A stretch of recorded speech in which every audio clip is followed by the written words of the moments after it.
22 গজের পরে এবার কি রাজনীতির ময়দানে বিজেপির হয়ে কি ভোটে লড়বেন সৌরভ গঙ্গোপাধ্যায়?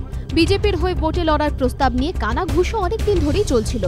আনন্দবাজার পত্রিকায় প্রকাশিত খবর অনুযায়ী বিজেপির তরফে ভোটে লড়ার প্রস্তাবের সত্যতা স্বীকার করে নিয়েছেন ভারতীয় ক্রিকেট দলের প্রাক্তন অধিনায়ক।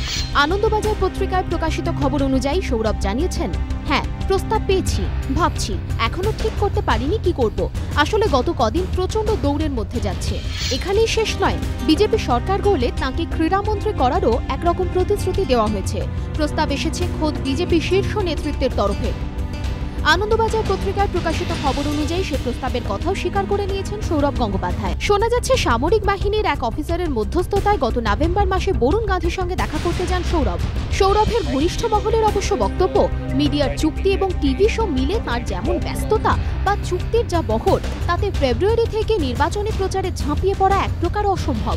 তাহলে কবে চূড়ান্ত সিদ্ধান্ত? আনন্দবাজার পত্রিকায় প্রকাশিত খবর অনুযায়ী সৌরভ জানিয়েছেন, খুব শীঘ্রই এ বিষয়ে সিদ্ধান্ত নেবেন তিনি। দিল্লিতে সরকার গঠন নিয়ে নাটক অব্যাহত।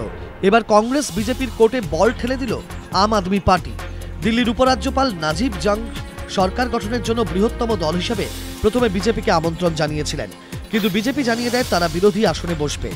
দ্বিতীয় বৃহত্তম দল হিসেবে আম আদমি পার্টিকে শনিবার ডাকেন উপরাজ্যপাল, কিন্তু শুক্রবার রাতে উপরাজ্যপালকে কংগ্রেস চিঠি লিখে জানায় তারা আম আদমি পার্টিকে নিঃশর্ত সমর্থনে রাজি।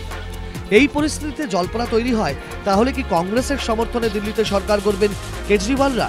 কিন্তু সেই জল্পনায় জল ঢেলে দিয়ে আম আদমি পার্টির সাফ কথা, নিঃশর্ত সমর্থন বলে কিছু হয় না। কংগ্রেস বিজেপি দু দলই জানাক বিভিন্ন ইস্যুতে তাদের কি অবস্থান, সেই মতো তারা বিজেপি সভাপতি রাজনাথ সিংহ ও কংগ্রেস সভানেত্রী সোনিয়া গান্ধীকে চিঠিও লিখেছে। কেজরিওয়াল জানিয়েছেন, ওই দুই দলের থেকে চিঠির উত্তর পাওয়ার পরে তারা জনতার মত নেবে। দিল্লিবাসী যদি চায় তবেই তারা সরকার গড়বে, সেই সরকার হবে ইস্যু ভিত্তিক। পাল্টা চাপ বাড়িয়ে কংগ্রেসের বক্তব্য, আম আদমি পার্টির উচিত ভোটের আগে যেসব প্রতিশ্রুতি দিয়েছিল সরকার গঠন করে তা পালন করা। পাশাপাশি তারা জানিয়েছে দু একদিনের মধ্যেই কেজরিওয়ালদের চিঠির উত্তর দেওয়া হবে। বিজেপির দাবি, কেজরিওয়ালরা জেনে বুঝে এমন শর্ত চাপিয়েছেন যা মানা সম্ভব নয়। এর জেরে তারা সরকারে না বসার অজুহাত পেয়ে যাবে, ফলে নিজেদের প্রতিশ্রুতি পালনের দায়িত্ব আর পালন করতে হবে না। একটি মামলায় জামিন, অন্য মামলায় জেল হেফাজত। তারপর 24 ঘন্টা কাটতে না কাটতেই ফের পুলিশ হেফাজতে সাসপেন্ড হওয়া তৃণমূল সাংসদ কুণাল ঘোষ। 23 এপ্রিল টিটাগড় থানায় প্রতারণার মামলা করেন কল্পনা সেনগুপ্ত নামে এক আমানতকারী। 70,000 টাকার সেই প্রতারণা মামলায় অভিযুক্ত করা হয় কুণাল ঘোষকে। সেই মামলাতেই এদিন কুণাল ঘোষকে নিজেদের হেফাজতে নিল টিটাগড় থানার পুলিশ। বিধাননগর কমিশনারেটের ইলেকট্রনিক কমপ্লেক্স থানার 34 নম্বর মামলায় শুক্রবারই জামিন পান কুণাল ঘোষ। পাশাপাশি ওই দিনই সারদা সংক্রান্ত অন্য একটি মামলায় তাকে জেল হেফাজতে পাঠানোর নির্দেশ দেয় বারাসাত আদালত। রাতে তাকে দমদম সেন্ট্রাল জেলে নিয়ে যাওয়া হয়। শনিবার সকালে সেখান থেকেই কুণাল ঘোষকে নিয়ে ব্যারাকপুর আদালতে যায় টিটাগড় থানার পুলিশ। 23 এপ্রিল দায়ের হওয়া এই মামলায় কুণাল ঘোষকে 7 দিনের জন্য নিজেদের হেফাজতে নিতে চায় টিটাগড় থানা, যদিও 6 দিনের পুলিশ হেফাজত মঞ্জুর করেন ব্যারাকপুর আদালতের ভারপ্রাপ্ত এসিজেএম। দীর্ঘ অপেক্ষার পর কলকাতায় শীতের আমেজ, সকাল থেকেই ঠান্ডা ঠান্ডা ভাব।